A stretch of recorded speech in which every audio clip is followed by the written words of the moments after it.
দেখতে একদম মাশরুমের মতো, কিন্তু এগুলো মাশরুম নয়। তাহলে এগুলো কি? ঘরে থাকা শুধুমাত্র আলু দিয়েই কোরিয়ান এই ভাইরাল রেসিপিটা তৈরি করে নেওয়া যায়। এত মজার আর দেখতেই কিন্তু অনেক বেশি লোভনীয় লাগছে। দেখেই খেতে ইচ্ছে করছে। চলুন তাহলে আপনাদেরকে রেসিপিটা শিখিয়ে দিচ্ছি। আমি ২ টা মিডিয়াম সাইজের আলু সিদ্ধ করে নিয়েছি। এখন এই সিদ্ধ আলুটাকে ছোট ছিদ্রযুক্ত গ্রেটার দিয়ে ভালো করে গ্রেট করে নিচ্ছি।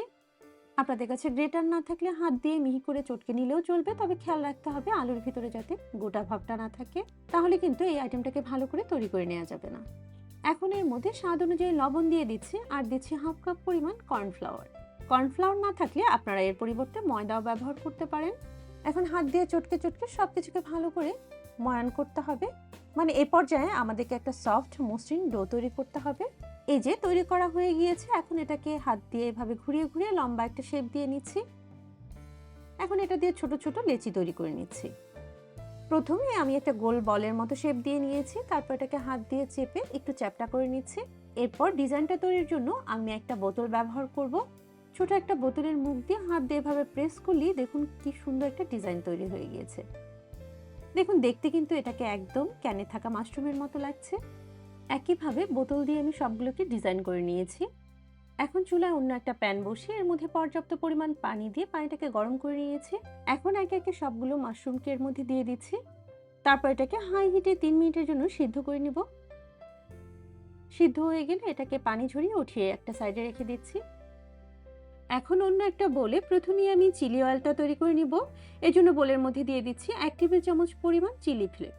আর চুলায় একটা প্যান বসিয়ে এর মধ্যে আমি 1/4 কাপ পরিমাণ তেল দিয়ে তেলটাকে হাই হিটে গরম করে নিয়েছি। আর এই টকবগে গরম তেলটাকে চিলি ফ্লেক্সের মধ্যে দিয়ে দিচ্ছি। আর এর মধ্যে দিয়ে দিচ্ছি হাফ চা চামচ পরিমাণ লাল মরিচের গুঁড়ো। এখন নেড়ে সবকিছুকে মিলিয়ে নিলেই তৈরি হয়ে গেল চিলি অয়েল। এই চিলি অয়েলের সাথে আপনার ঘরে যে সসগুলো অ্যাভেলেবেল থাকবে কিংবা আপনি যে সসগুলোকে পছন্দ করেন সেগুলোকে অ্যাড করবেন। তো এখন আমি চিলি অয়েলের সাথে অ্যাড করে দিচ্ছি ১ টেবিল চামচ পরিমাণ সয়া সস, ১ টেবিল চামচ পরিমাণ টমেটো সস, ১ টেবিল চামচ পরিমাণ বারবিকিউ সস, ১ টেবিল চামচ পরিমাণ চিলি সস। এখন সবকিছুকে ভালো করে নেড়ে মিক্স করে নিব।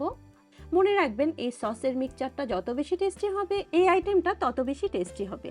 এখন এর সাথে অ্যাড করে দিচ্ছি হাফ চা চামচ পরিমাণ ব্ল্যাক পেপার পাউডার আর কিছু ধনেপাতা কুচি আর সামান্য ১ চিমটি চিনি দিয়ে দিচ্ছি। এখন সবকিছুকে প্রথমেই নেড়ে মিক্স করে নিব।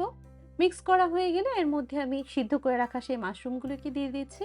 এরপর নেড়ে সবকিছুকে খুব আলতো হাতে মিলিয়ে নিতে হবে।